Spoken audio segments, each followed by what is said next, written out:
Hello and welcome to Gutshot, home of the hottest takes for Magic the Gathering. I'm Will, and joining me as always is my absolute favorite co-host, don't tell my other co-host, but my favorite co-host, Frederick.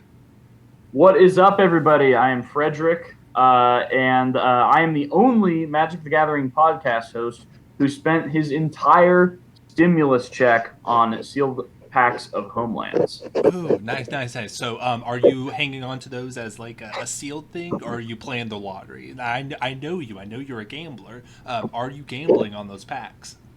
I think I'm going to keep like half of them sealed and open the other half. Sure. I'm hoping to pull Tabernacle of Pendrell Vale. Well, okay, all right. Good luck. Thank you. Man, how's it going, man? You having a good time since the last time we recorded? I'm having a pretty great time. I interviewed for a job at a card shop yesterday. Nice. So, yeah, I'm really hopeful that I get it because that would be like my dream job. But yeah, I'm doing pretty all right. I think you would be good. How are you doing? I think you would be very good at that. Like the young folks of the collectible card game world need you to steer them in the correct direction. They're going to come up with their list of trash cards, trying to build these awful decks, and you can steer them in the correct direction of playing Thran. Oh no! Oh no! Other way around. Oh, okay. Tron Lance? I don't think so. Why don't you try Primal Command? Hell yeah! I'm gonna proselytize for Primal Command at the shop that I work at. Sounds good. I'm doing okay. Just to let you all know, this podcast is now 50% vaccinated. So.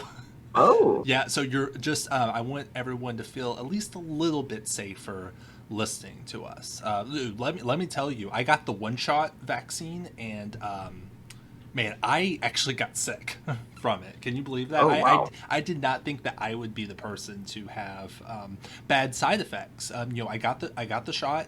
I felt completely fine the rest of the day until it was time for me to go to bed. And then I crawled in bed, and then I thought to myself, I don't feel well. And then I proceeded to have a fever all night and couldn't get a second to sleep. That is awful. And you have only had one jab now? Yeah. It's just I got the vaccine that only takes one shot, so I don't need to go back. And I think that's part of why, I had such a bad reaction to it, because it is all just one dose. Yeah. I would watch out. If you suddenly feel the urge to start doing any dirty jobs, that means that they put a microchip in you. Oh yeah, that's true. Watch out for that. I mean, let's be honest. I probably deserve it. They probably need to be tracking my thoughts, feelings, actions, whereabouts, because who knows what I'm doing. I might even be doing a podcast. Yeah. They definitely need to nip that in the bud. Speaking of podcasts, we have got our news of the week before we jump into the main topic. And that is Challenger decks. These are cool. I'm glad they're still doing them. I wish they had a little bit more in them. I play a lot more Pokemon now, and they do probably a much better job with their version of Challenger decks, like play sets of staples and the chase cards that are in there. They give you one or two copies of them, like Magic does. But there's at least play sets of staples and stuff. There's no chaff, whereas these appear to contain a decent bit of chaff. What are your thoughts on the Challenger decks, and do you like the four that they've selected for this run? So just completely honest with everybody, I do not know what the deck list of these look like. And I think that's part of my point here is I just have no reason to care about these right now. It's 2021. I mentioned the vaccine that I got earlier. I guess I won't say exactly what's going on, for fear of being dinged here. But I mean, it's 2021. Like, who are the Challenger decks for? Who's going to be using these to play in-person Magic in 2021? This seems like the perfect opportunity for them to not make something like this and put these efforts towards something else. Maybe like towards more production of Time Spiral Remastered, or maybe another reprint product that we could get. I almost feel it's a little it's kind of bad for Wizards to even be promoting in-person play with these paper cards. So I just it's kind of raising eyebrows for me in that sense. I don't know. I think as vaccines get distributed, like masked tournaments become safer and safer. We're kind of getting to the light at the end of the tunnel, and I feel like these could definitely see some play before they rotate. So I don't think it's that unreasonable for them to have released them now. Yeah, But I I don't know.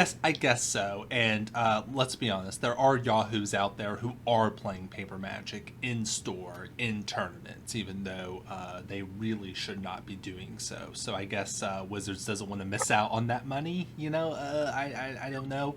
It just seems kind of Wizards like online presence, personalities are saying one thing like we're going to beat the virus and we're going to be super safe and all that stuff, and then they're almost saying the opposite thing by being like, but also buy these paper cards, and then we're going to incentivize you for like doing the very unsafe activity of playing in person.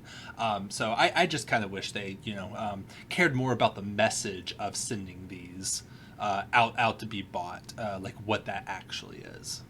Yeah, I guess it's just like, what are they gonna do? Like, it's gonna be weird for there to be a strange product drought during the pandemic.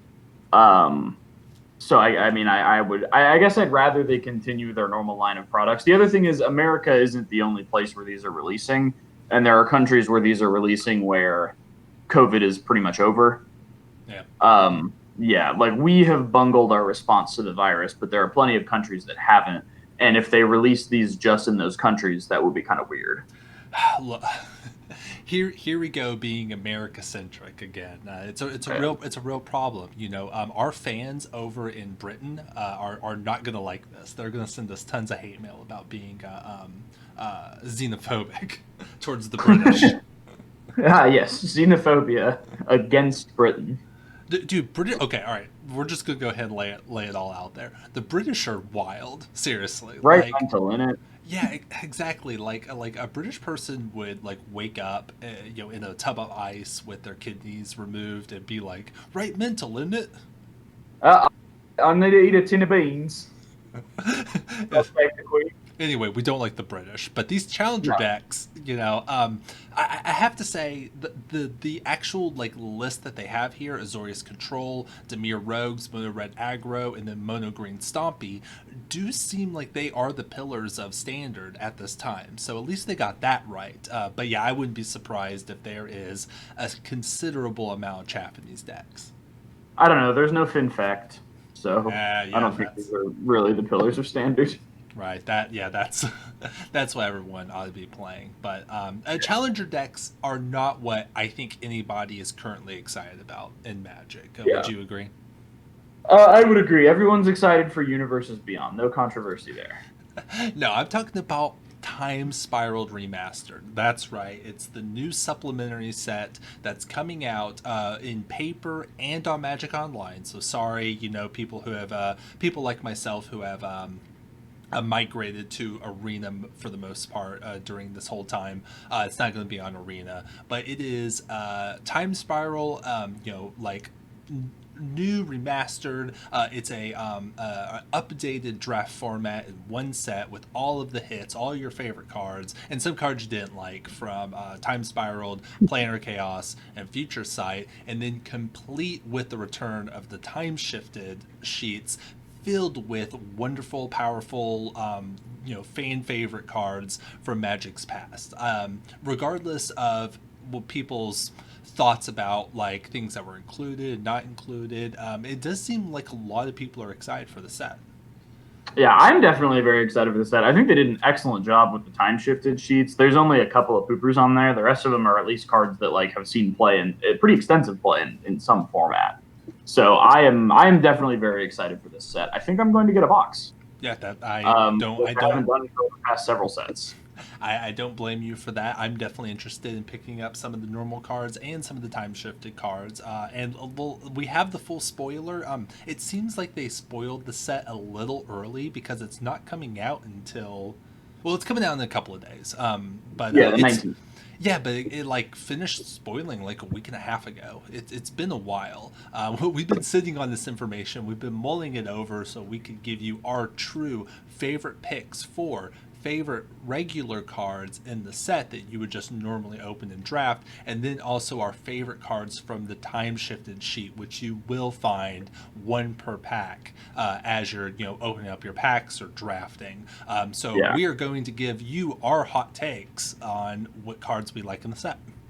Yeah, and let me just say, I'm really glad that those are one per pack and not like one per about 6 packs.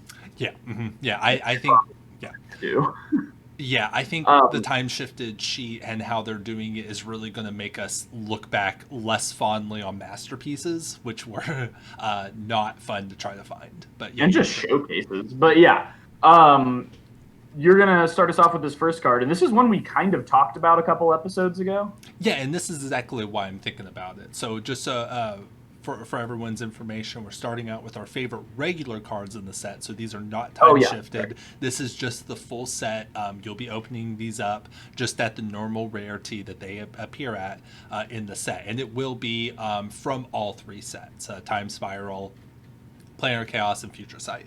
And my first card is Mana Tithe. Classic. Common for Planar Chaos, 1 white mana instant, counter target spell unless its controller pays 1. This card was lucky enough to get a textless a promo back in the day, and I used to have one. I don't know if I have it anymore, but I used to. And I love that they're reprinting this. Not that this card sees a lot of constructed play. I think some cubes play it, but what Yeah, I I think it saw some legacy play too. yeah, probably. What I love about this is the fact that they're printing it means that the idea of white having counter spells is in the forefront of wizards' minds and in the players' minds. I want players to play Time Spiral Remastered, play with this card, and then be convinced that counterspell is something that, or not the card counterspell, but the ability of counterspell should be in white at some capacity. So I'm hoping that this card kind of shows the truth to a wider swath of the Magic playing community. I think you couldn't have said. I couldn't have said it better myself. I agree completely. I think Mana Tithe is a step in the right direction. If it indicates something about the future of Magic, although Damnation's also getting reprinted here, and I don't think blackboard wipes are necessarily where they want to go, other than like ones that give -X/-X. But I am also hopeful that this means something for white counter spells in the future. Yeah. Um, Yeah, I a just want card. people I just want people to be thinking about it, and this card is going to make people think about it more. So Okay, yeah, yeah. I think that's something to get behind. Now, a card that I'm excited for, but that I do not want to be an indicator of future game design. Ancestral Vision is getting reprinted here. Now, it's been bumped up to Mythic. I guess they bumped a few cards up to Mythic just because, for those who aren't aware, Mythic didn't exist when the original Time Spiral block came out. So they, surprise, surprise, they picked the most valuable cards and bumped them up to Mythic. But Ancestral Vision is an ancestral recall you have to suspend. It has suspend 4 for a blue, and its target player draws 3 cards. It doesn't have a mana cost. Now, this does mean you can do some shenanigans with As Foretold, with Cascade, etc., to like get this, because its CMC, sorry, its mana value is 0. But yeah, this card has some pedigree. It saw standard play, it saw modern play. It was banned from modern for a long time, came back, saw some play, sees play here and there now. I think it's a healthy card for the format now, and it's good that this will be in more players' hands. I think it's a really unique design and a neat card. yeah. So this is they are reprinting the entire cycle of these. The rare suspend cards that harken back to classic Magic cards. And Ancestral Vision, by itself, is a great is like one that is. I want to say one of the better ones, but is just really well designed. I think. A lot of the other ones are never actually just played normally. They are usually cheated into play. And that's how they get played. I think Ancestral Vision is interesting in the fact that it is still just a good card if you play it just normally. You just pay 1 and suspend it, and then draw cards 4 turns later. You can absolutely play it that way. That's still a good card that way, and you have the ability to also do something to cheat it into play, do the as foretold tricks and other stuff like that. So classic card that harkens back to an even classic card that's still playable and still breakable for people who want to break it. Yeah, this is just a great card. Yeah, I agree. So another great card. You've picked another banger for us. Tell us about Damnation. Damnation. I remember years and years ago when the clamor for the clamor from players to have Wizards reprint more cards. Damnation was one of the touchstones of that conversation. Like Damnation needs to be reprinted, and we went a long time without seeing one. We even went through From the Vault Annihilation, From the Vault product that was all about board wipes that did not have Damnation in it, and I think we had to wait until Modern Masters 2017 before we finally I believe so. Yeah, it was one of them. Something like that. So we have seen reprints of Damnation before, but it's one of those cards that just needs more reprints. Regardless of whether Wizards wants this card to be a staple in Black, it's a iconic card for Magic the Gathering, and Wizards just needs to put more copies in more players' hands. So I don't plan on buying a copy of this, but I know that Magic needs more of these in circulation. So glad it's coming back, and this is probably one of the best places for it to come back. Yeah, I agree. I think it's good that it's here in priced somewhere between Modern Masters and a standard set booster box. I like it here as well. And then again, Mythic, but of course, like you said, all the good iconic cards are going to be Mythic. That just rubs me the wrong way. Imagine how cool it would be if they were like, we're getting rid of Mythic Rare for this product as a homage to sets that didn't have Mythic Rare. Ooh, that'd be very interesting. I wonder if they had that conversation. That seems like one they might have had once and then decided it was not what they wanted. And then someone from Hasbro was present and they ruined it. Yeah, for sure. So, yeah. So, Will, I'm going to tell you something about myself. Mm-hmm. That I think you already know. Absolutely degenerate. It makes me feel good. Yeah, I know. So we've got Boom Bust here. Now this is a split card that doesn't have Fuse. One half of it is 2 mana to destroy target land you control and target land you don't control. And then the other half is Bust for 6, destroy all lands. That is a powerful bust. Mm-hmm. Now, the reason I loved this card was because before they changed the way that these cards worked, honestly, probably for the better, you could play a Goblin Dark Dwellers, exiling this with the boom half and then casting the bust half. That is absolutely not how the card should work. That doesn't make any sense, and it was like a letter of the law sort of thing. They fixed that because it fucked with some other interaction. There was some other more broken interaction, so they fixed the rule. And now I'm just campaigning for Wizards of the Coast to finally let my boy bust again. You were trying to do like other people were doing really unfair things, and you were just trying to bust. You were trying to exploit that rule and do something actually fun and interactive, like destroying all lands, like Armageddon. Yeah, fun and interactive Armageddon. Now, is this card playable at all anywhere if you can't break being able to cast the expensive part? No, there's another card that does that for 4 mana in Modern. Okay. So, yeah, you cannot bust anywhere. I will say, iconic card. Like, everyone knows this card. For a while, this was the poster child for, doing weird things with, split cards, converted mana costs, when tricks like that were available to you. So, you can't say this card isn't iconic. Oh, yeah. It's absolutely iconic. I like it. It's not going to do anything now that the interaction was fixed, but I'm glad it's there. It's going to suck to pull this as your rare, though. It's going to be, if you will, a bust. Sure. Is this a cube card at all? Does anyone play this in cube? I don't think so. I don't it doesn't. I can't imagine unless you're trying to make a Ponza archetype in your cube. In which I just don't think anyone really wants that. Sure. It's not. It's really parasitic. It's not compatible with any other archetypes. So I would be surprised if anyone had. Link me your cube that uses Ponza in the comments. Yes, yes, please, please. I think that this card, my next card, probably sees a little bit more cube play, and is a card that I mentioned a couple episodes ago that I wanted to see in Historic. Unfortunately, it doesn't look like the set's coming to Arena, so none of this is going to be Historic, but we are getting a reprint of Magus of the Moon in Time Spiral Remastered.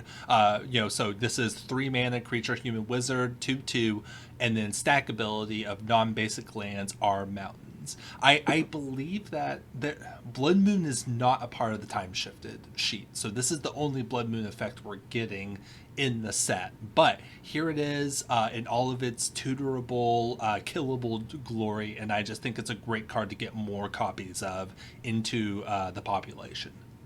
Yeah, I look at the really playable modern cards like Blood Moon, Chalice of the Void, um, things like Bitter Blossom. And I just think, man, you know how much better this card would be if it died to shock? Yeah. So that's my take on Magus of the Moon. I'm a little meaner to it. But I don't know, I guess it's a Blood Moon you can Coco into, or you can Court of Calling for. Right. So Yeah. there's upside. Yeah, there's upside. It's always a give or take, but yeah, just a good card to get into players' hands, and I hope that maybe this card being in the public consciousness could get Wizards thinking about maybe this could be a historic card. So again, kind of like the Manatee thing. I would love that, but we'll see. I guess I would like a lot. I want historic to turn into modern. So this is gonna sound really weird, but your next card was a huge wave of nostalgia for me when I saw that you put it on the screen. I have actually played a lot of this card back when I was actually playing during the original Time Spiral. So I'm very curious to see why you picked Big Game Hunter. Oh, I picked it because I knew it would be a source of nostalgia for you. You told me about this card at like a GP forever ago because you were trying to fit it into a Court of Calling list. Yeah. Yeah, I like this card too. I think it's really neat. I think the madness mechanic is really neat. It was weird how this was the only madness card in the set, but I guess that's kind of what Time Spiral was for. Yeah. But I think the card's really cool. I think I like creatures with removal stapled to them, so you can like blink them, stuff like that. I love God, what is it? Like Shriek Maw type effects. I'm just excited to see this card again. Oh yeah, absolutely. And I think that Shriek Maw is on the Time Shifted sheet, so people get to enjoy that card as well. Yes, it is. I do remember seeing it on there. Oh, okay. I don't remember that. Yeah, Big Game Hunter. Yeah, I think Big Game Hunter just really showcases the power of powerful enters the battlefield effects. Now we're kind of in that era of Magic now. Like every good card has a very powerful enter the battlefield effect. But yeah. Big Game Hunter for a long time was a card that you could always reliably pull out of you could always pull out of your deck in some sort of like creature toolbox deck to take care of larger creatures, and I guess it'll serve that function here as well. It's a bit outclassed these days, but yeah, just huge nostalgia for this card on my end, and just a card it's good to know exists within the card pool. If you're looking for a effect like this for those creature toolbox decks. So excellent cube card as well. Oh yeah, great for multiple different archetypes. Just throwing that out there. But this is another excellent card. This is this gets the official Shoddy award for my favorite card to kill with Pyroclasm. Oh yeah. So my pick is Dryad Arbor. So this is that weirdo creature land from Future Sight. It is a 1/1 land creature, and it counts as a forest dryad. So it taps for green, and this is a great card. Lots of tournament pedigree. Important card in one of my favorite decks of all time, in fact.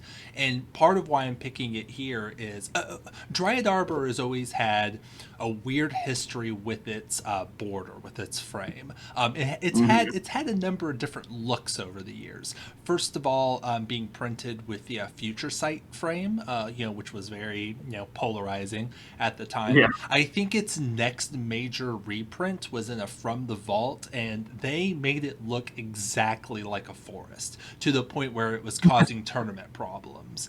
Because, if you're playing a Dryad Arbor and you don't plan on like attacking with it, it makes sense to keep it down with your lands, right? Well, if you mix in this Dryad Arbor that looks just like a forest in with your forest, and then you run into a situation where you kind of get your opponent with that, that's going to cause problems. So there was a lot of people kind of lashing out against that kind of Dryad Arbor. But now we're getting this one, which looks a lot. It does. I would say that this one does not look like a forest. This is kind of like a good balance between looks like a normal Magic card, but is very clearly something different. So I'm glad that they're kind of meeting in the middle, so to speak, with this card frame, and kind of making Dryad Arbor stick out while still functionally looking like a land that taps for green. Yeah, I think I pretty much agree. I don't think there's an elegant solution to that problem, and that's probably a large part of why they tend to regard Dryad Arbor as a design mistake. I don't think we're going to see any more just land creatures anytime soon. Yeah. But I do love this card, and it's there's so many cool things like Bogles being able to fetch this to sack so that you don't have to sack your Bogle. Like just neat interactions that involve this card. So I'm happy to see it here. Yeah, just a nice functional card that everyone probably needs one of in their collection, and print it, make sure it's just like $1, $2 card, and somewhere below $5 I think is reasonable, and just I think it's a good reprint. Yeah, I agree. I think many cards should be under $5 that aren't, but exactly. Yeah. Speaking of good reprints, Pongify. I like this card because it makes you return to Monkey. It's a blue for an instant, destroy target creature. It can't be regenerated. Its controller creates a 3/3 green ape creature token. You can use it on yourself to get rid of your 1/1. You can use it on your opponent to get rid of their big thing, and they get an ape. Mm-hmm. What's not to love? Yeah, it's an ape. This card is absolutely pongers for sure. I was hoping you'd make that joke. Oh yeah. Thank you for setting it up. This is a good card, and I'm sure there are lots of people that want to see this card return. I mean, it is a classic card from this Time Spiral block. I wish that I understand they can't print like the Beast Within version of this. I don't like this effect being in blue, and I know that this is just a supplemental set, just harkening back to Magic's history. But I'm at the point where I'm kind of wincing whenever I see Wizards embracing this effect in blue. I really wish they would just be like, that's in the past. We're not printing those cards again. If we print this card, this is a white effect, and we are committing to that by making sure that every time we print this effect, it is in white. So yeah, great card, but it's kind of not the direction I want Wizards to be thinking blue needs to go in. That's fair, I think, and I think they agree with you for the most part. I think it's mostly been green since, although we did just get a blue. Maybe it's just a Bant effect, and we just got to live with that. And maybe white can be good in other ways. That's what I'm leaning toward in terms of trying to be realistic. I think if I designed Magic, it would probably be the way that you said. Right, yeah. But in terms of being realistic, I guess we just can be happy with it being a Bant effect. Sure. Yeah. But yeah, either way, sick art. I love Pongify. Oh yeah. Always good to see it back. You've got on this next card a card that's very good, but I'm too stupid to understand why. Tell us about it. All right. I have never cast this card. I don't plan on buying any copies of this card, but I have to talk about it. This is Vesuva. I don't think anyone's ever cast this card. This is a very classic commander card. It's a non-basic land. You may have Vesuva enter the battlefield tapped as a copy of any land on the battlefield. Just right there, you can already tell it's very powerful. You either copy a powerful land that you have, or you copy an opponent's powerful land. This is a powerful commander card that goes in almost every deck, and it's one of those things where pretty much every Commander player needs at least one copy of this, and it's a very expensive card. So yeah, it's being reprinted at Mythic, but more copies are getting into the population. And I think every player who's serious about Commander needs at least one copy of this card. So I mean, I really wish it were in a Commander deck. I think that would make a lot more sense. But I mean, cool. Yeah, it is a very expensive card, and this is not my type of card, but I'm glad that the Commander community is getting a reprint of this card, and this is like a lot like Damnation. This is the place to reprint it. Would have been a huge miss if it wasn't in the set, so I'm glad they're bringing it back.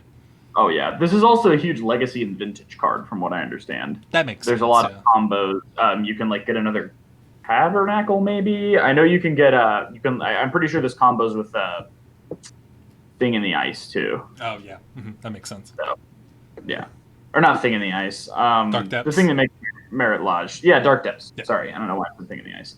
It is literally a thing in the ice. So never mind, I was right.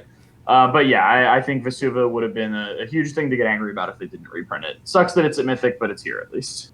Yeah, absolutely. So that's my last pick. I think you have one more pick, a common, rounding it out with a common, but a powerful one, and one that's close to my heart as well.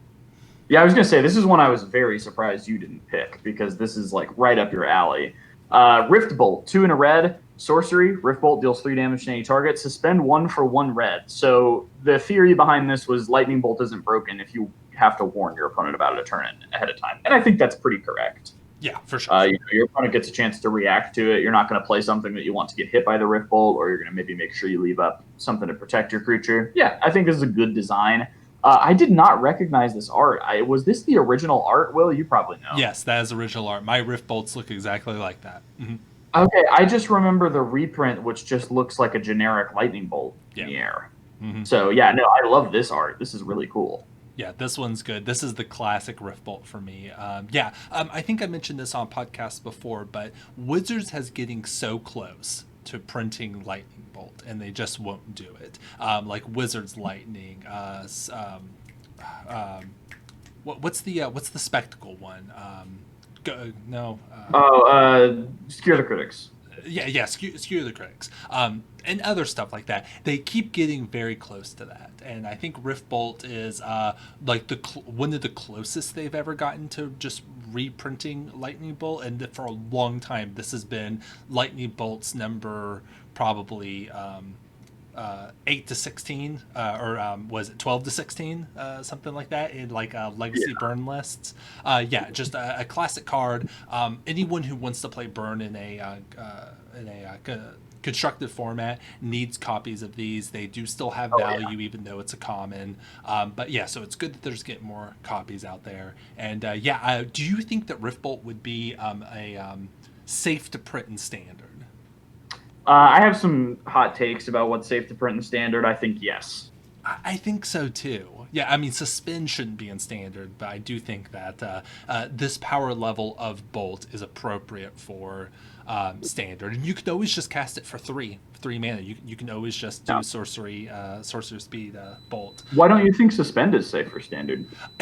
It's not that the mechanic is unsafe. It's that Suspend is incongruent with good Magic design, I think. Really? Yeah. I do think the Suspend, it plays a bit better than it looks, but it is really confusing, and they had to do a lot of rules tinkering to make it work. And I do think that it doesn't really add anything to the game that is nothing was missing from the game that Suspend fixed. It's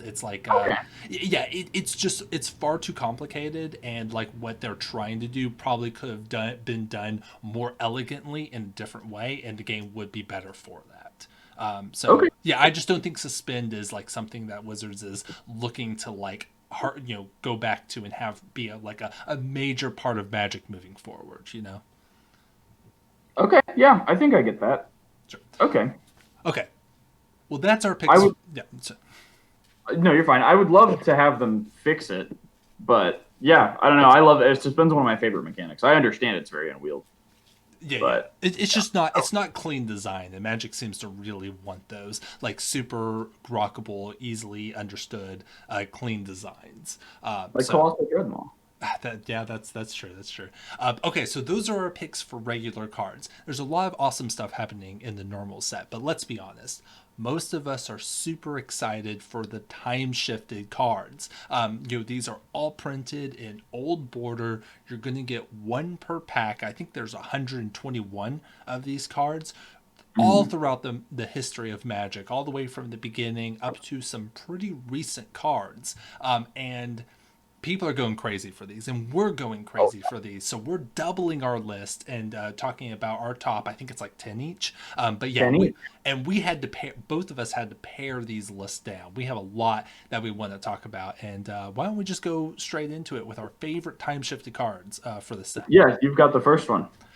My first pick is Lingering Souls. And let's be honest, I think this is a joint pick for both of us. I know that you're excited about this card too. And I want to go ahead and explain my thought process for all of the time shifted cards that I picked.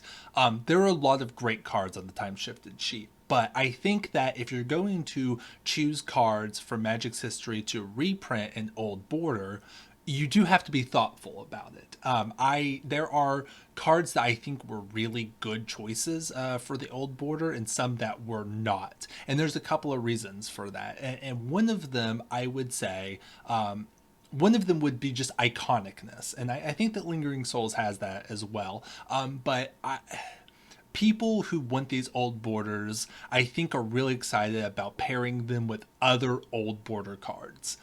So my Mm. other reason for picking Lingering Souls and some of my other cards is that this old border Lingering Souls is going to be perfect for those who are playing Lingering Souls in older formats. I know that it sees some legacy play, older formats like that. So I'm glad that Lingering Souls is getting an old school frame to go with those decks. And again, this is just an iconic card. I think lots of people are going to want this. Yeah, absolutely. Another reason that I was going to pick Lingering Souls if you didn't was that sorry, the cat is chewing up the carpet, and I don't want us to lose our deposit, so I'm having to spray her with a bottle. Nice.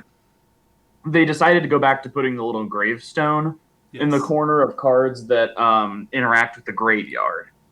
Um, and I was curious what your thoughts were on that. I think it's a bit of an eyesore. I still love the way that this looks. And I think they did a pretty good job of, like you said, you got to be conscious of which cards you pick, and you got to pick cards that the art meshes well with the old border. And I think this art of Lingering Souls is certainly one of those cards. Sure. Yeah. Yeah. With the gravestone, yeah, I do think that it's a little weird, but it's iconic. There are a lot of things in Magic that are kind of bad, but are just so a part of the game now that we just put up with them and we love them for it. I think Suspend might be a good example of that, where we love it because it's a part of Magic and it's not going anywhere, even though its implementation was probably not the best or most elegant. Definitely sloppy, yeah. Right. Yeah. I mean, there's a reason that the graveyard, the little gravestone icon went away after Wind Block, but we're bringing it back because it is kind of iconic. It's on iconic cards, so I'm glad they brought it back. I think it's very interesting, and it's something that they could choose not to do if they ever revisit this idea. But yeah, it's just a really cool nod to those people in the know about old school Magic. So. That's fair. I don't know. I just feel like if I was really excited for an old border Lingering Souls, and I felt that the gravestone was an eyesore, this would be a bit of a disappointment because it Sure. would mean I would probably never get that without that. You know what I mean? Yeah. But I see where you're coming from. I hear Um, you. I would say I actually kind of prefer the original art as opposed to this art, but this doesn't look terrible in this frame. you need those ghost titties. Yeah, something like that. How about your first? Oh, this is not a surprise at all. I know exactly why you picked this card. No, I came out running. This is one of my favorite cards. Band and Commander, for some fucking reason, the cornerstone of my Mono Green Devotion modern deck, and my thread of choice in Panza. Primeval Titan, 4 double green, trample, 6/6. When nature calls, run.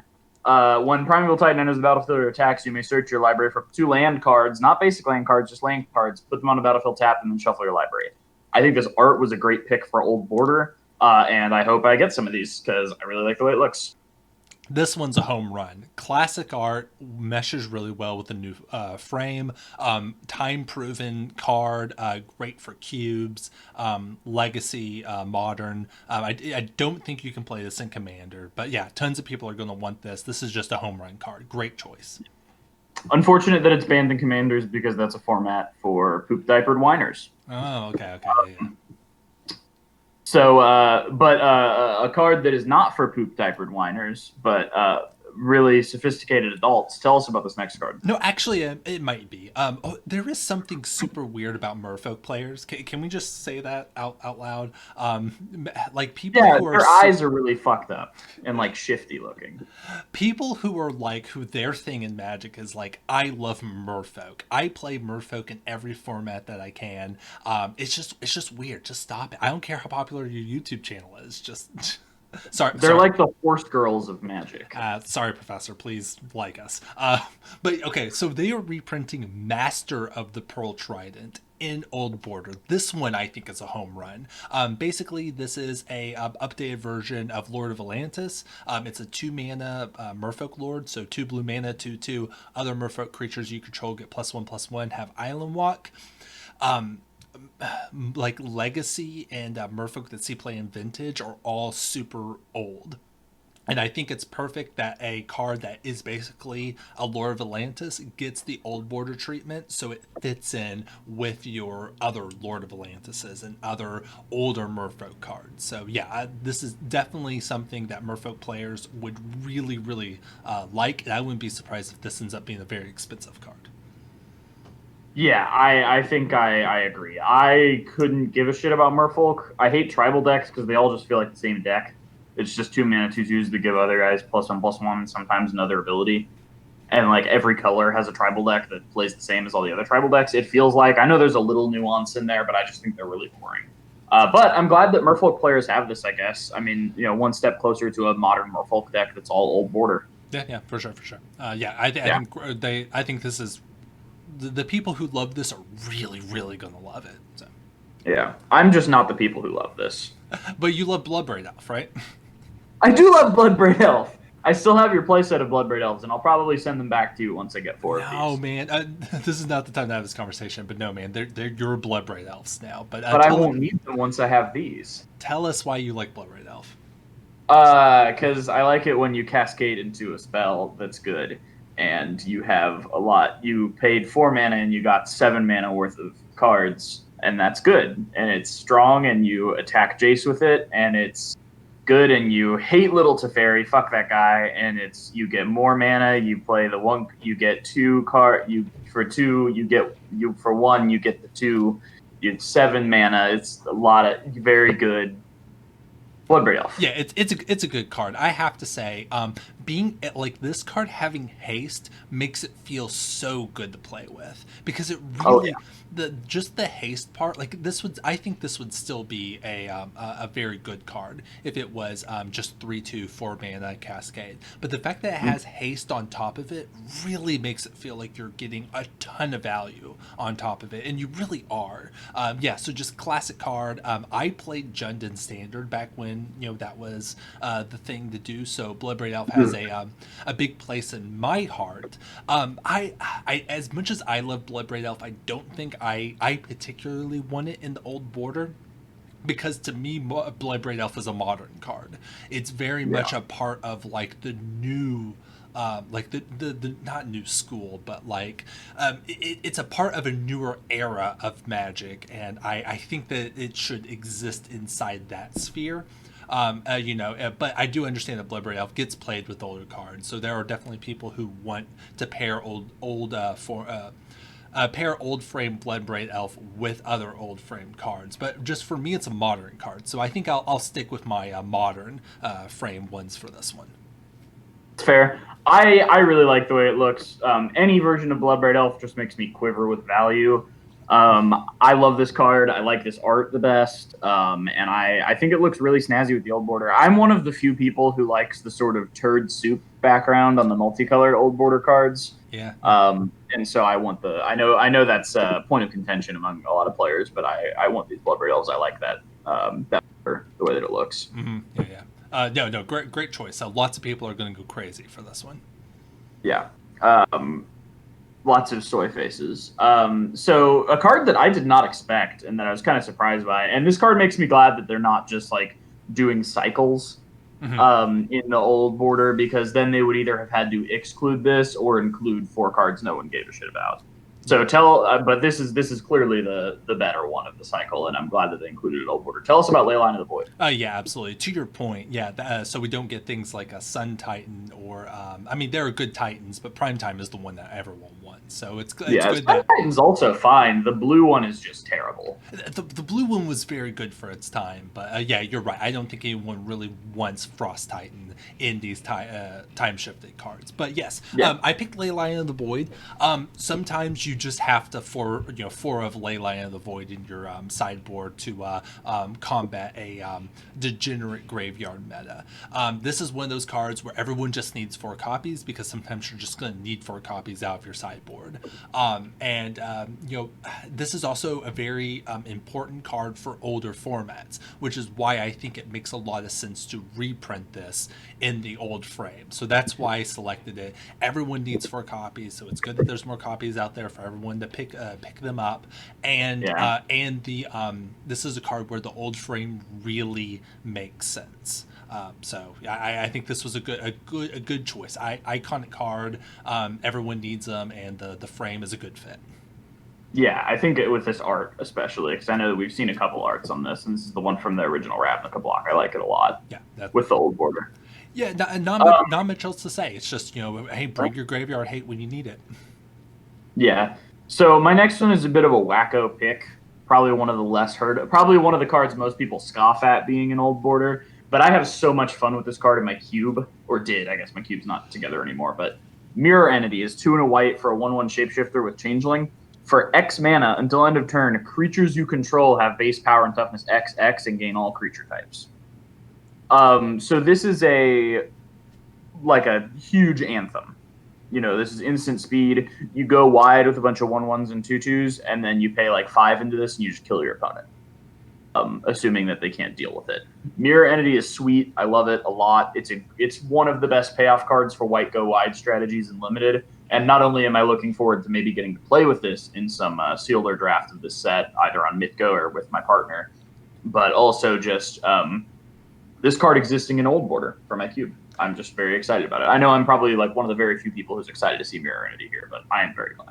No, I think lots of people would be. I think that Mirror Entity sees a little bit of play in Legacy as a kind of a 1 or 2 for creature-based decks. It's clearly powerful. That format never ceases to astound me. It's clearly powerful. It has Changeling, so fits into a lot of creature-based or creature-type based things. But yeah, I know it's a huge cube card, and I know a lot of people want these old border frames for cube. So this is just a shoe-in for all those people who want a fancy new version to put in their cube. And I think a lot of people like this card, even though its play is a little diminished these days. But yeah, I think lots of people would be excited for this. I do not think you're alone.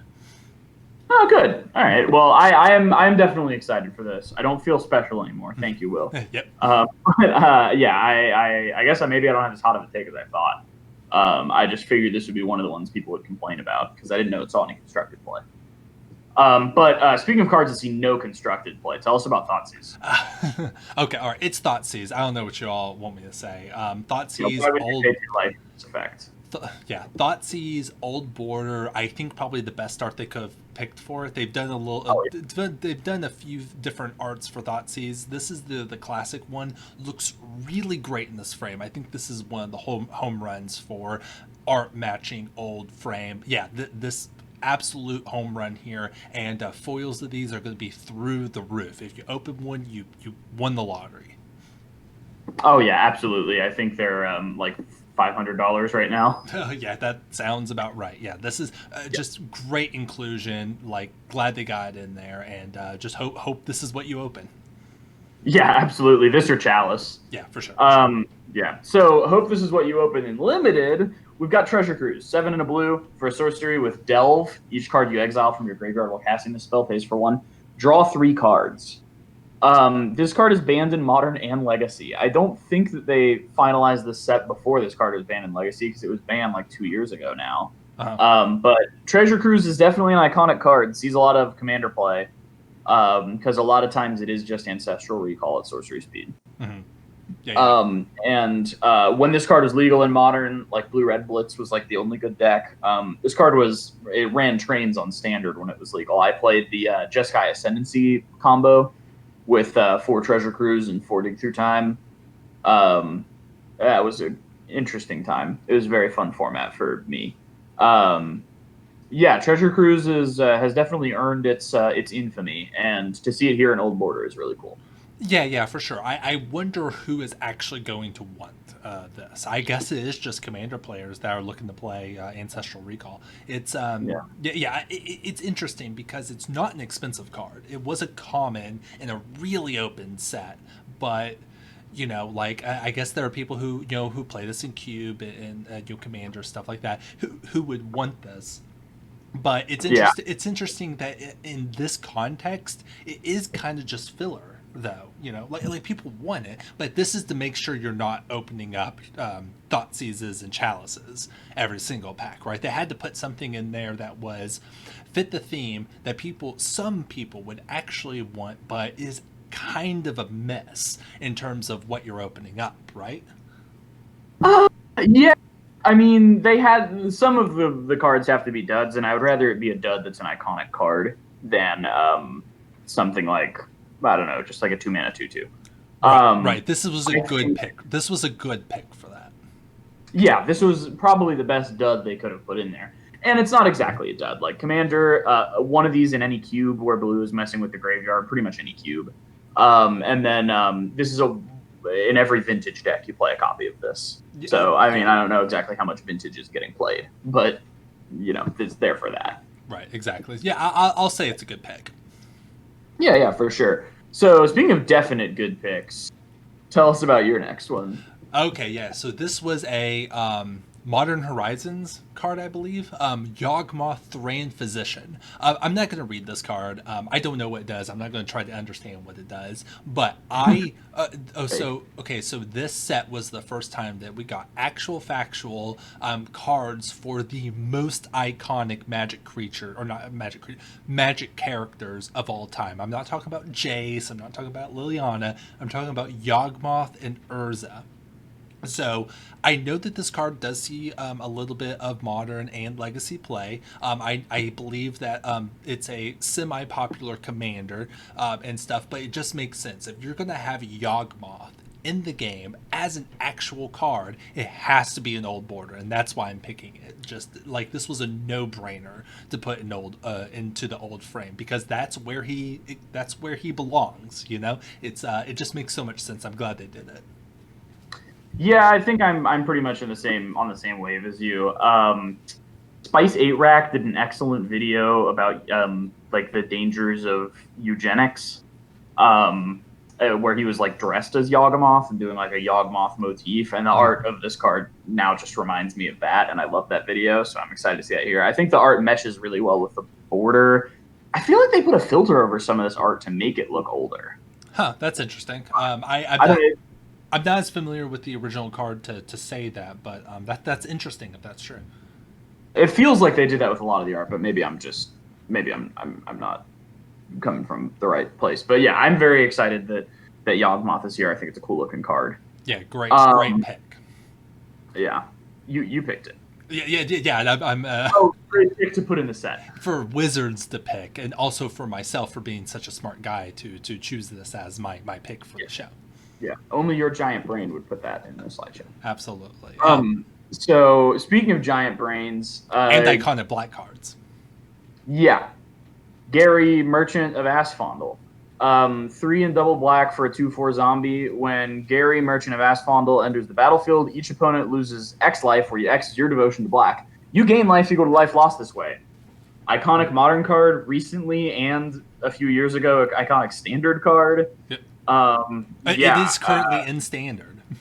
Yes, correct. Yeah, it is. It is very good. Very good card. Not much to say about this guy other than he's very good, and it's cool that he's available in Old Border. I don't think he's seen any Legacy play, but there are modern mono black devotion decks that like this guy. So, and this is a good cube card too. I bet a lot of people have this in cube, right? Oh, sure. Yeah, absolutely. One thing I love about this is one of the examples of the art, the old art, meshing really well with an old frame. I actually really like the way this card looks. I think I do too. Yeah, I think I'm with you there. Yeah, I know that we've gotten a new art for him, but I like the old one better, and I think they picked the right art for this one for sure. Yeah, the wheat fields and the gold on the mask and the coins, I think really meshes with the parchment text box. It's just a great looking card. So yeah, get your copies of this for your standard mono black devotion deck. Yeah, for real. Before they rotate. Yep. So you've got a next interesting pick, and this is actually the first Magic the Gathering crossover. They went out of the Magic the Gathering universe to make a card based on the man who invented Real Doll. Tell us about Felden of the Third Path. You know somebody got paid, right? Like I wouldn't know who it was. Did Wizards pay the guy, or did the guy be like, "Hey, I want a Magic card. Give me in there. I'll pay you money." No, so this is Felden of the Third Path. This is another example, just like with Yawgmoth, a classic Magic character that finally got a card way too late. This is a super popular card for red commanders. He is both a commander and shows up a lot in the 99, especially in artifact-based commander decks like Dryad. And yeah, just like if you're going to have a classic MTG character, you have to put it in the Old Border. And there are tons of people that want a copy of this card in old frame for commander and stuff like that. So, and I just personally love the card as somebody that likes those red-based artifact strategies. Just great pick here. Yeah, absolutely. I can't speak. I don't think I've ever cast this card. I think it's a very flavorful card for sure. But apparently, yeah, like you said, huge commander card, big fan favorite, great flavor, one of the best flavorful cards. Yeah, for sure. And it's a good example of them experimenting with red cards that are not just angry fighting. Hey, they also exile the top card of your library and let you play it this turn. Yeah, for sure. Yeah, so you can tell, this is a red card, but this is not a berserker fighting fire or lightning, anything like that. It's a guy being sad about his dead wife. So yeah, and we need more of that in Magic the Gathering. Yeah, for sure. So we are on a big red train here. I maybe should have reordered these. My bad. No, it's okay. I love red, but Molten Rain, classic card. Why did you pick this one? To keep with the theme of killing wives, because this can kill Dryad Arbor. I don't know. This is 1 and double red. Destroy target land. If that land was non-basic, Molten Rain deals 2 damage to the land's controller. This was a tie-in with Raytheon. What's depicted in the art is actually a Yemeni wedding. Based. Well, not the government doing that. You making the joke. So Molten Rain is a staple card in Panza. I like Panza. I'm a simple man. I like taking away your lands. And sometimes pinging you for 2 also. So Molten Rain's right up my alley. I like that they picked this art. I do plan to get a playset of this. Yeah, great popper card too. I know that mono red strategies can use this, and they have a lot of old border cards. So this old border Molten Rain will slot right in. It'll look real great. Do you get are the cards from this subset that are supposed to be rare? Are they actually rarer than the other ones? Like, will I get more Molten Rains than I get Kiki Kikis, or are they supposed to be collated the same? My understanding is that they are collated the same. It's like its own type of rarity. That's actually pretty huge then. I don't know. It's possible that's not completely true. I think it may be one of those things where they're kind of telling us how it works, but not actually giving us the math behind it. Yeah. I'm not sure. I would expect to open more Molten Rains than the important cards, but I don't know what the math's going to be. I guess we will see once people actually start opening up these packs. Yeah. Sorry to have a detour. You've picked a card that both of us find quite interesting. This is the first combo I ever got whipped on me in Modern without really understanding what it did. So tell us about Kiki Jiki the Mirror Breaker. Yeah, Kiki Jiki, a beloved card. This is not a card I played a lot of when I was, first starting Magic, but this was a part of Magic when I first started. So, Kamigawa was a huge point for me in my Magic playing career, and this card, huge tournament pedigree. Lots of wombo combos out there that you could do with this. There are still people out there trying to play a Splinter Twin just with Kiki Jiki instead of Splinter Twin. Lots of people love it. Lots of people use it as a commander card. And I have to say, this card is one of the ones that looks the coolest with the old frame. I want one of these. If I buy any one card from Time Spiral Remastered, I think it's going to be this old border Kiki Jiki just because I love it so much and it looks Really? so good. I think this thing looks gorgeous. I do think it looks excellent. I think the type line on the old border legendary creatures looks a little bit awkward, I will say. Sure. It's a little too many words to fit in that tiny type line. But I think this is, like, of all the arts that mesh well with the old border, this one's probably the most. Yeah, and people are definitely going to be excited about this one. Absolutely, yeah. Lots of soy faces. You also only really need one of these to cord into it in that deck. Oh. So, you don't need to buy a playset of this like you would with, like, Old Border Thoughtseize or something. Yeah, absolutely. It's the perfect, like, get one, have it in your collection, and it just gets more copies out there, because I know lots of people can benefit from having one of these in their collection. So, yeah, love that they gave this such a gorgeous treatment. Oh, yeah, as do I. Speaking of gorgeous treatments, this is the card I was probably the most surprised that you did not pick, because I know this is a favorite of yours. It was on my short list, yeah. Yeah. We've got Muldrifter, 4 and a blue for an elemental, 2/2, flying. When Muldrifter enters the battlefield, draw 2 cards, and it's got Evoke for 2 and a blue. So this is a divination that you can also cast as a 2/2 flyer for 5. Basically, you can also do funny things like evoking it and then blinking it before it dies, and then you get to draw 2 more cards, and you get to keep the Muldrifter, just silly stuff like that. Yeah. This card sees play in, I think, literally any cube that you haven't put a stipulation on that prevents Muldrifter from being played, like Pauper or like Rares only or whatever. And I think that's for good reason. This card is basically modal. It plays really well. It's iconic. It fits into a lot of different archetypes, pretty much anything blue could be wanting to do. Muldrifter, I think, is definitely one of my favorite Magic cards of all time. So I'm really happy to see it with this old border, and I would love to pull 1 or 2. A lot of people love Muldrifter. Like this is like a touchstone of Magic for a lot of players. Lots of places you can play this. Lots of people are going to want these old borders specifically to match with other cards. Yeah, this is just classic card that really makes sense to be in the old frame. Glad that this is here, but I feel bad for the people who are not looking for this card, who open it instead of like a Thoughtseize or a Yawgmoth or a Chalice, stuff like that. Again, good that it's in there, but it is kind of serving as filler for those more high ticket items. So. Yeah, I guess I'm just not mad about any of the filler cards because they're all at least good. That's true. Yeah. Again, probably the best they could have done with us. Yeah, for sure. Speaking of filler cards that are definitely still good, tell us about Young Pyro. We really should have swapped this in Muldrifter so we could have kept our red train going. Tell us about our favorite SoundCloud rapper. Yeah, yes, absolutely. Hey, mixtapes about the drop. Young Pyromancer, I believe, has solidly taken the mantle of the iconic red 2 drop. Would you say that that's true? Like in the vein of a Stoneforge Mystic and a Dark Confidant, Tarmogoyf. Would you say that this is a part of that cycle now? Snapcaster, yeah, I think it's earned its place. It's the only one that's not a rare. Yeah, that's very interesting. But yeah, for a while we were wanting to know what that card was going to be, and I think Young Pyromancer took it.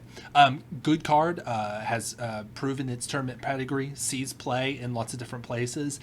Again, this is a card that is paired up a lot with older cards, and that's why I think it makes sense for the old border. Even though it's a Young Pyromancer, I think that it's earned its old border. Yeah, it's definitely seasoned. That's true. Actually, I don't think Seasoned Pyromancer would have been a terrible pick for Oh, I this. don't think so either. I mean, I've seen it's still putting up a shitload of results. It's obviously a very good card, but it would be more value. Right, for sure. I was disappointed they didn't pick a Planeswalker. I wanted to see what their take on what a Planeswalker would look like in Old Border would be, and I was hoping for like Lily of the Veil or Wrenn and Six or some one of the expensive ones, Jace the Mind Sculptor. Yeah, I just wanted to see how they'd fit a Planeswalker into the Old Border. I would have liked to have seen that too, but yeah, I understand why they would not have tried that. But maybe in the future, maybe we'll get a one-off like a promo of an old border a planeswalker, especially after they see the fervor that these old borders are causing. Yeah.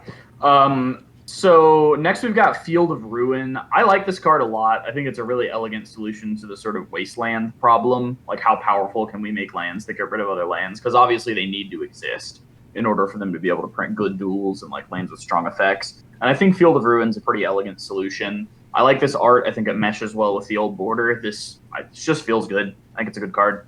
Yeah, for sure. It's a good Yeah, Field of Ruin definitely seems to be they found the sweet spot, right? And they were like, we like this. It's playable in Modern and other formats. So they've clearly gone all in on Field of Ruin is like what we want Land Destruction to be, and it's a good place for it to be. So it totally makes sense. Once they found that spot, they have been just reprinting it over and over again. So here's just a special version for the people who want an older border. Yeah. So yeah, good choice. Do you think that Wasteland would have been way too much for the time shifted cards? Because obviously people would have gone crazy for that. But no, I think it would have been totally fine. You think that would have been too much value for the time shifted cheat? Well, I don't think there's such thing as too much value. The boxes are going for $200. All right, fair enough. The fake the not MSRP is $200. So I feel like they definitely could have put Wasteland in there, but whatever. I have some bad news though, Will. What's that? Mom found the piss chalice. Oh no. But well, luckily she didn't find the Chalice of the Void, which is what I'm worried about. So Chalice of the Void, classic Magic card, a bane of my existence because I do not want to see this come across the board when I'm playing Infect. But super expensive card. It's getting an old frame border, which is very appropriate for the amount of play and where it sees play. Just needed a reprint. Any reprint, and we got this special one, which is a little unfortunate that it's going to be so rare and kind of out of the hands of the people that need it, but it is a reprint for those that want it. And the foils of this are also going to be through the roof, so this is they're about 400. This is foil or non-foil, this is one of the cards you are looking to open when you're cracking packs. Absolutely. And what a tournament pedigree it has. And hopefully it will be less of a bane of your existence now that Simian Spirit Guide is no longer legal in Modern, so they can't slap down a Chalice on turn one. Without Chancellor of the Tangle. Yeah. But I don't think we'll be doing that just to do that. But I don't know. Magic players surprise you sometimes. But yeah, I think Chalice of the Void is such a cool, unique design especially for a prison card. So I'm happy to see it reprinted here. I like the card a lot, and I think it meshes well with Old Border. It really brings up the value of the set if that's something you're concerned about. So yeah, for sure, right. Great pick.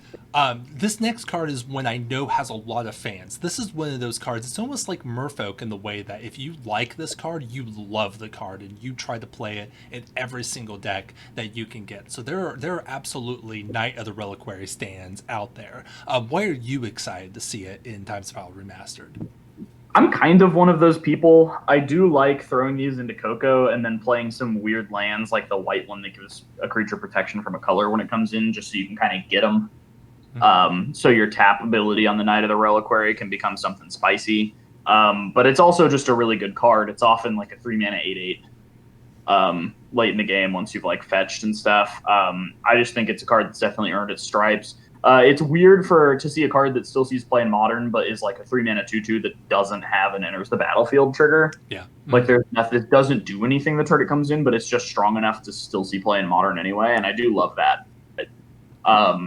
So yeah, that would be Knight of the Reliquary. I think this card's super cool. You can Coco into it. There was a silly combo with it a while ago, and Magic players love silly combos. Oh yeah, they're absolutely degenerate. Absolutely. Yeah, with the blue retreat to Kazandu. Mm-hmm. Yep. I don't remember. Retreat to Kazakhstan, something. Then you could untap it over and over again. So yeah, very excited to see that. I am also excited to see this one. Now, this one's your pick, but this is another one that would have been on my list if it wasn't on yours. I hate this art. I don't like it at all. I like the newer art better, but I'm glad that they made this an old border card. The art is part of why I'm picking it, to be honest. But real quick, I do actually really like this art for multiple reasons. I want to go back just a bit ago. There's just something about the characters that they created for the Bant Shard and Shards of Alara that have the Magic players absolutely simping. There is something. I think it's grip. I think it is, but I remember back then it was like a real big thing to be super into, like all of the female Bant characters, Elspeth, Noble Hierarch, Knight of the Reliquary. I remember people having these play mats with all three of those characters with a really derogatory name attached, unfortunately. But there's there's something about like the Bant women that people just like go absolutely crazy for, and I do say that as an Elspeth and Noble Hierarch fan, but just an interesting thing. I don't know what it is. Fitting Time Spiral episode that you're telling me about cringe from the past. Yeah, for sure. Maybe Magic players just want to be stepped on, and these lawful good, Bant women are just willing to do it because degeneracy needs to be stamped out. Waiting for the Resident Evil Village Universes Beyond Commander deck. That's actually really good. But okay, move on real quick. Solemn Simulacrum, classic card, sees tons of play in Commander and Cube, I believe. But this is a special printing because it's in the old border. It looks great in this border, I think, and they are reprinting it with its original invitational art. So this was back when you could win a special tournament and then make a Magic card and have your likeness put into the art. So the person who developed Solemn Simulacrum, this is who that is in the art. You're telling me that there's a Magic player who is a cyborg? Yeah, exactly, and that's why you'll never be good at the top tables, is because you're competing against robots. Damn, but I'm really getting deep blued over here. But part of why I like this so much is that it is, for a while, anytime that they reprinted invitational cards, they gave it new art. They removed the person from the art.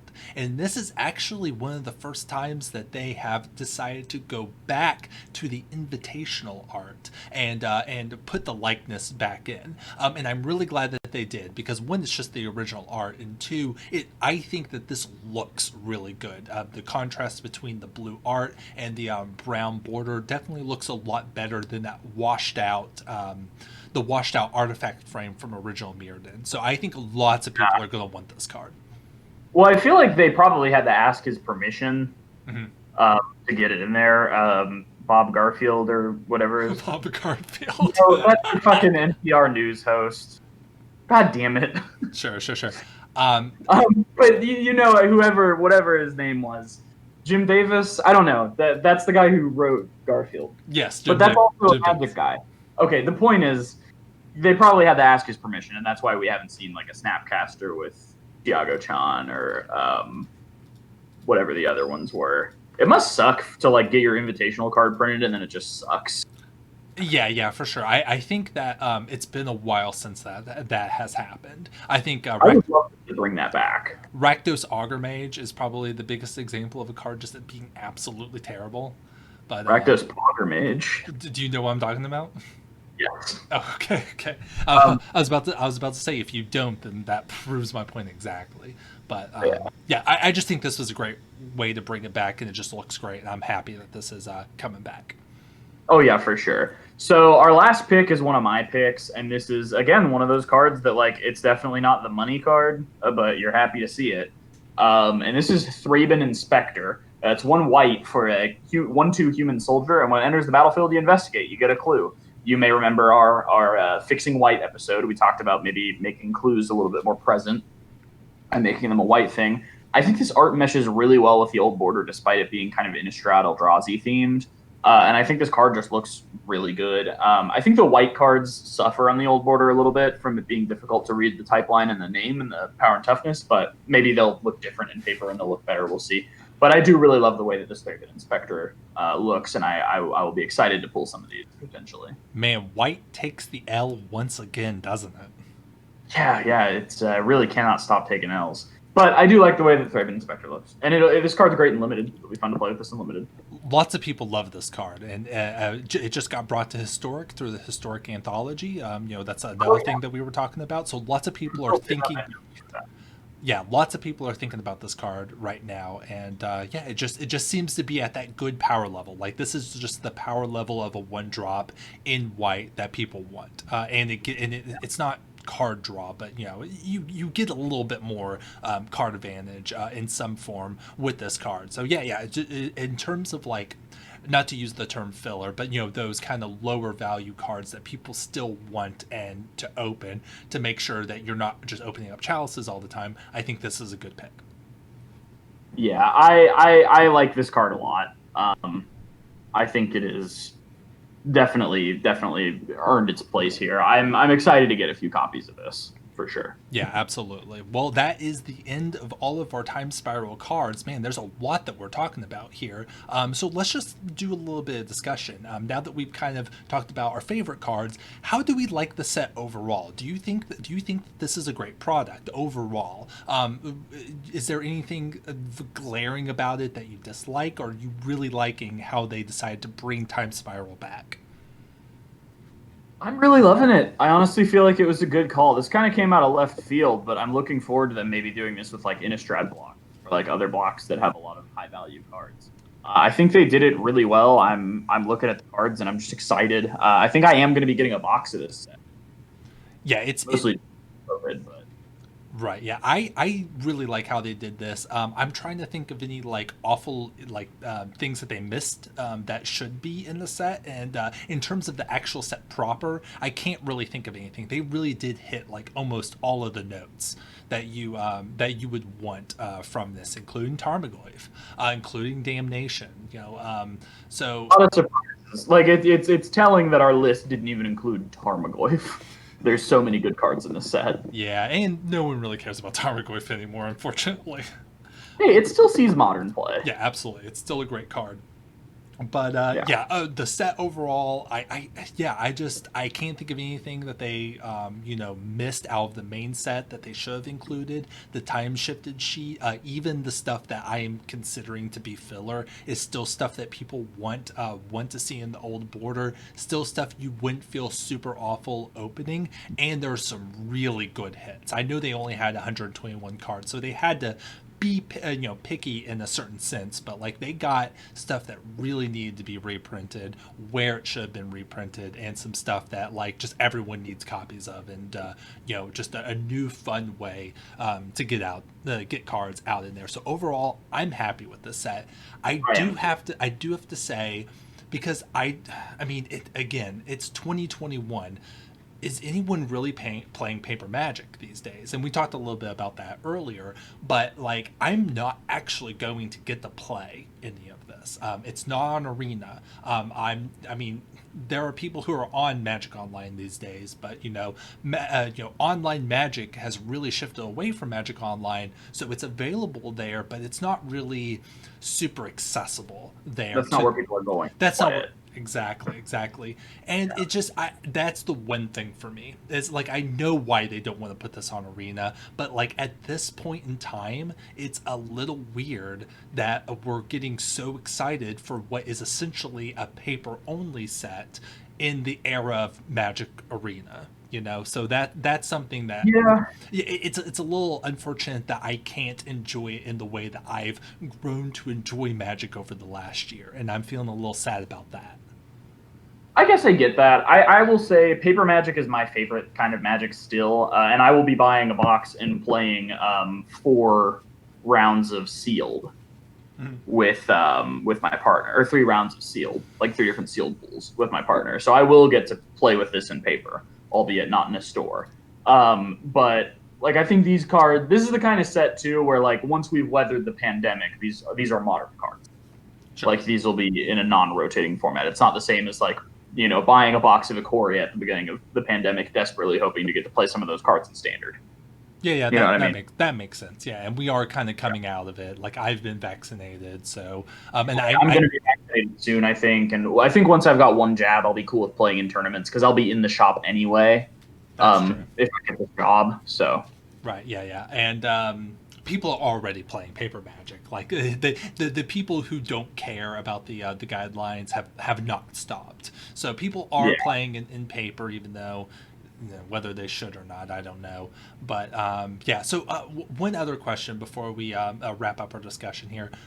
So you mentioned that you would be interested in seeing something like this for other sets. So when it comes to like reprint sets, like a Modern Masters or something like that, do you want them to continue in this vein where they're remastering old sets, or do you think, or do you only want this for certain things and you rather them kind of go a Modern Masters direction? I would love it to. So first of all, I'd love it to cost just what normal boosters cost. I think that's reasonable, and I think making the same product and charging more is pretty shitty. Even if the secondary market value is kind of ephemeral. It's not, and the Wizards isn't supposed to acknowledge it, so they should just be charging the same if it has the same amount of cards. But if they're going to do sets like this, I think this is the right way to handle them. And I would love like a set like this where they just kind of cut most of the bad rares, like curate it into the best draft format, take a whole block, like we'll use Innistrad as an example, and then have a subset of cards that you get 1 per pack. That like for Innistrad, maybe they're based on like cheesy horror novel covers, or something like that. If we go back to what are other blocks people like? Ravnica. If they remaster Return to Ravnica block or original Ravnica block, then they just take the cards and put them, like, make a special border for each of the guilds. You know what I mean? Yeah. Mm-hmm. I think that would be. Yeah, that would be great. I would like that too. Now, I will say that Time Spiral Remastered is lucky in the sense that it has a baked-in way to reprint a lot of cards, and I think that's why we like this so much.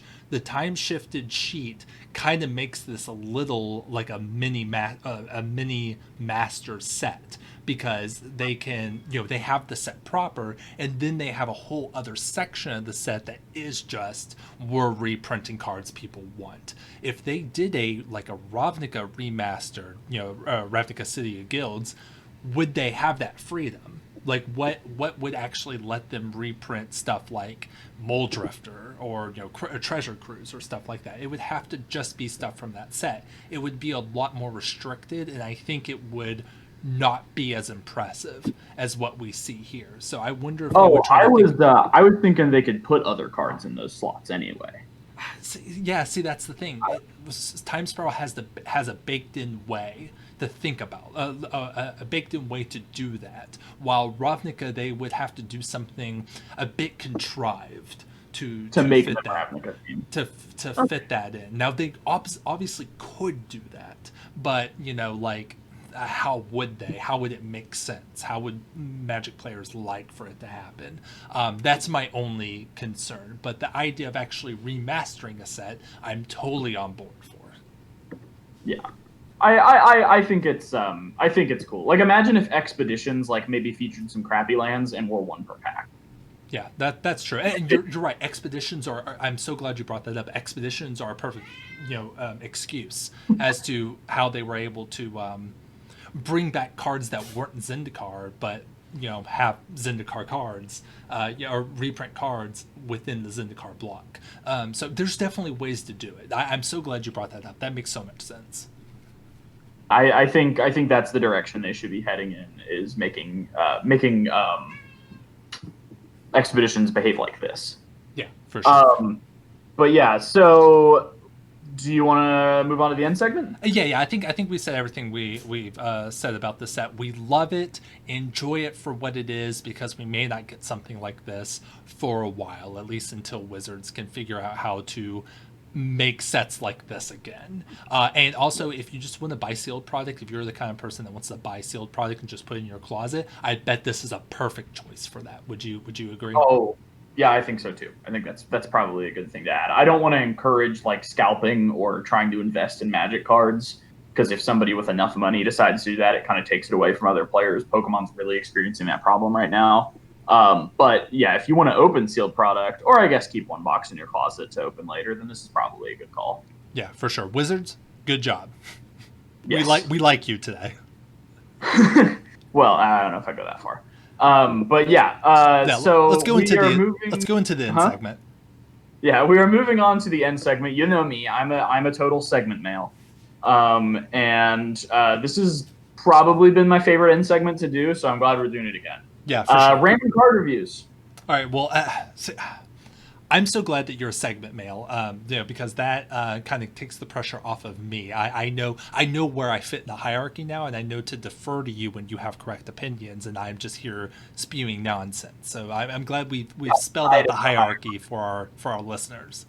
You don't understand. The segment male lives outside of the hierarchy, but also he's at the top of it. Those aren't contradictory. Don't worry about it. All right, let's look at some random cards. Actually, it kind of fits today because we're kind of talking about Magic cards through Magic's history, and we're just going to look at a few more.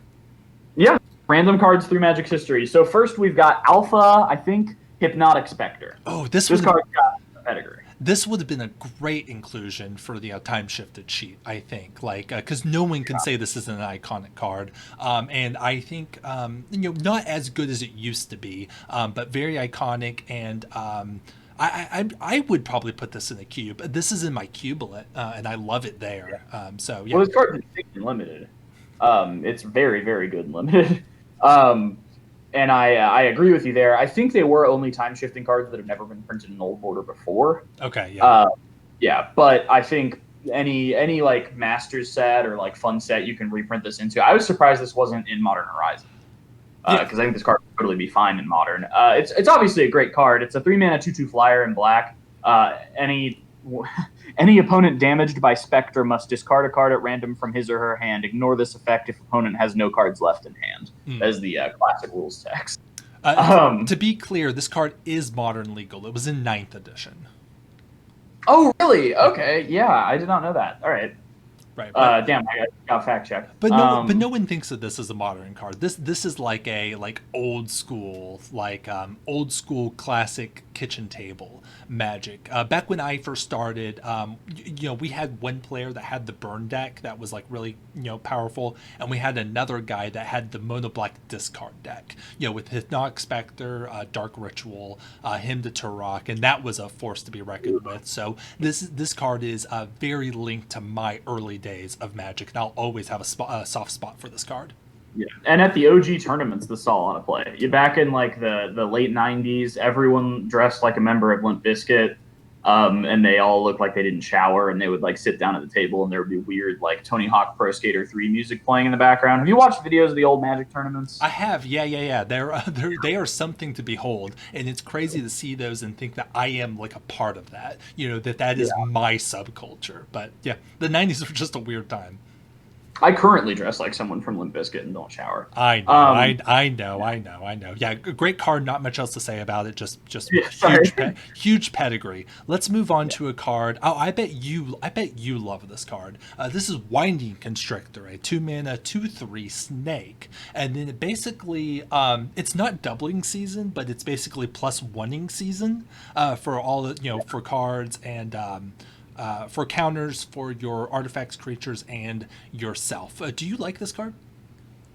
it's neat. Yeah, I remember when it was in standard. I didn't play the deck because I didn't want to buy all the cards. That was like one of the times when I was a little more broke. Like I think I was also playing Pokemon, and like I had just invested in another deck. Because when this was big, I was playing that Just Guy Godpharaoh's Gift refurbished deck, and that was a very expensive deck. So I couldn't put together both, even though I love this deck too. But yeah, Winding Constrictor has not seen the play in Modern that a lot of people predicted it would, but it was certainly great in Standard with energy, with so many things that made +1/+1 counters. It definitely earned its keep. Yeah, I do like the design of the card for what it's worth. it was a I think it that was should be. yeah, it was a great synthesis of a good Magic, like a good tournament level Magic card, but also playing in the space that Commander players and casual players love so much, which is extra counters, right? So a good synthesis of those ideas. Yeah, that's a big hit with those players. Not much of an idea here. This is M20 Soldier Token. I I love this thought one. it showed up in the Scryfall.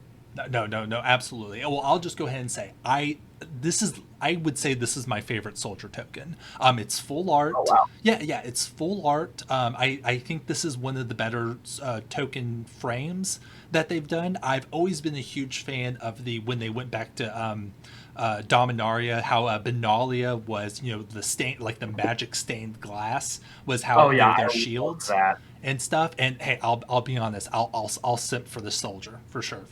Okay, yeah. Yeah. It's just a very pretty card, and I love the soldier token. It's probably my favorite. Yeah, I like the painting. I think it looks really good. She got like a Joan of Arc vibe, and I like the castles in the background. I love the Benalia stained glass. I think that was one of the coolest things that they did with the art direction of Dominaria. Yeah, So yeah, definitely a soldier token. Yeah, great choice with the stained art motif. That was cool. But let's talk about a real Magic card. Oh my God.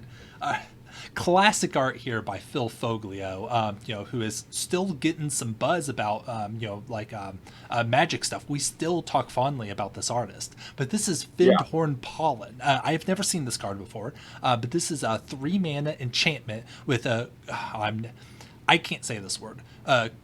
Cumulative upkeep of 1. All creatures get -0 or -1/-0, and then you can pay 2 mana, a generic and a green. All creatures get -1/-0 until end of turn, and it's a rare for some reason. This is a very oddball card, but I love the art on this. This card is definitely terrible. Yeah. I like the card. I like the art fine. This is one of those cards, like, I feel like when they released Cumulative Upkeep, they didn't know how punishing it would be. So they released cards that would, like, probably be fine without Cumulative Upkeep. Yeah. Or maybe just, like, make you pay 1 on your upkeep, not 1 more each turn. Because this card is, like, pretty niche. There's decks this just won't do anything against. Yeah. This is definitely... This is definitely an interesting one, for sure. I would say this card is emblematic of how they didn't really know what good Magic cards looked like. This is clearly just like not good, but it's an interesting idea. I'm glad that they tried to make the card. Cumulative upkeep was just kind of a bad idea in general. The best part of this is the art. Phil Foglio, glad that him and his wife were a part of early Magic history. Yes, me too. I think he's an excellent artist. So moving on to our last random card review. We've got Glorious End, my glorious friend. This is 2 and a red for an instant. End the turn. At the beginning of your next end step, you lose the game. Leftist memes worth of rules text at the end of end the turn. I opened this at my Amonkhet pre-release, and I did not play it. I was probably a good call. Wait, have we gotten this before? I don't remember the context we talked about this in, but I feel like we talked about this card on the podcast. I don't recall that. Maybe it was something different. Maybe Final Fortune? I don't know. Maybe. Yeah, there are cool things you can do with this card, but it's just so niche, and for it to be a mythic on top of that, I really think it was kind of a fail on that end. It's just no one's excited. It's cool that you can do like really interesting things with this, but at the end of the day, none of that is really like super powerful. And for it to take up a mythic slot is just a lot. I really wish they could have done something a bit different with this one. Yeah, I think I pretty much agree with you. But I wouldn't want this to be powerful. This is the kind of effect that if they make it powerful, it breaks formats. So Yeah, you're absolutely right. Yeah, it kind of makes sense for it to be mythic, but yeah, someone will find a better use for this, and then all of a sudden this will be a card that everyone's talking about. buy your playset now. Yeah, for sure. Not much else to say about this one. Yeah. All right, But yeah, I think that is going to wrap it up for this episode. I think we've done a lot of good work for the listeners today. yeah, I think so too. I think we have helped them get hyped for this new set if they want to. Yeah, it's a sweet set. I'm gonna get a box and open it, and I love the nostalgia baiting that they're doing. Um, We'll be back to complaining about Wizards and their decisions next episode, I'm sure. so the doc here says end segment random cars. Is this a thing that you have planned? That's right. It's time for Shiny Chrome, Chrome Shell Crab, a podcast within the podcast where we talk about classic cars inside the Magic podcast. Yes. Fred, Review my Buick. Fred, classic cars. Do you like them? No, I think cars are bad, and I like trains. Cars are bad. You heard it here first. Okay, thank you for joining this episode of Chrome Shell Crab, where we talk about okay, I'm done with it. Let's end the All right. podcast. Oh, yeah, that bit's over. Okay. God. Thank you for listening to this episode of Gutshot. You can follow me at FredAssB on Twitter and at WarCrimesZulu on Twitch. Will is at AgroRhetoric at both locations. And you can follow the show on Twitter at GutshotPod. Remember to subscribe to us on YouTube, like us on YouTube, like this episode, ring the bell, comment, dislike, hate comment, whatever, vent to us about what's going on in your life in the comments section. I will expend emotional labor for our fans. And follow us on Amazon Podcasts, I think, or Apple Podcasts. You can find us everywhere, but make sure you subscribe to us. That's right. This has been Gutshot, the only MTG podcast that sells their dual lands at the dealer table to turn around and buy ice cream from the convention stand. And we will see you next time. Quit calling me out. Later. Later.